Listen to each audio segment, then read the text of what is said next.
जी ने एक बार अपने साधुकों को बिठाकर कहा, महाराज जी कहते, जानते हो गोस्वामी तुलसीदास जी ने हनुमान चालीसा में हनुमान जी के लिए किन शब्दों का प्रयोग किया है? उन्होंने कहा, विद्यावान गुणी अति चातुर राम काज करीबे को आतुर। महाराज जी कहते कि एक बात बताओ, इस आतुर का अर्थ पता है तुम्हें, मालूम है? साधकों ने कहा, नहीं गुरुदेव, आप ही बताइए, हम नहीं जानते इसका अर्थ क्या है। महाराज जी ने कहा, देखो, एक होता है आतुर, एक होता है तैयार।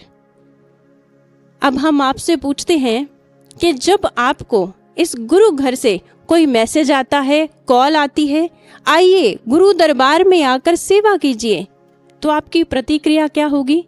आप कहेंगे कि हम तैयार हैं, बिल्कुल रेडी हैं।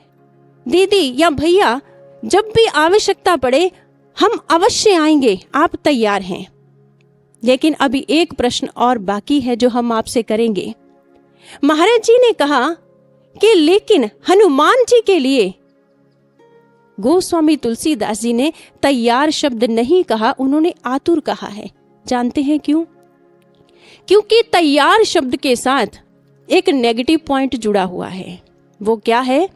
आप तैयार हैं, जब भी आपको गुरु घर से आमंत्रित किया जाएगा, आपको कॉल आएगी, संदेश आएगा, आप दौड़े चले आएंगे क्योंकि आप तैयार हैं। किंतु अगर फोन कॉल नहीं आई, अगर आपको मैसेज नहीं गया, अगर आपको आमंत्रित नहीं किया गया, तो फिर नहीं आएंगे। इसलिए गोस्वामी तुलसीदास जी ने हनुमान जी के लिए आतुर शब्द प्रयोग किया है। महाराज जी कहते, जो आतुर होता है उसे निमंत्रण नहीं दिया जाता, उसे आमंत्रित नहीं किया जाता, वो तो स्वयं दौड़ा आता है, इन सेवाओं को करने के लिए भागा चला आता है। महाराज जी ने कहा, देखो, राम राज्य की स्थापना हुई, सभी को सारी सेवाएं प्राप्त हो गई, किंतु हनुमान जी थे, उनको कोई भी सेवा प्राप्त नहीं हुई। और ऐसे में हनुमान जी उदास नहीं हुए, निराश नहीं हुए। उन्होंने क्या किया? एक नई सेवा का निर्माण कर लिया, नई सेवा निर्मित कर ली।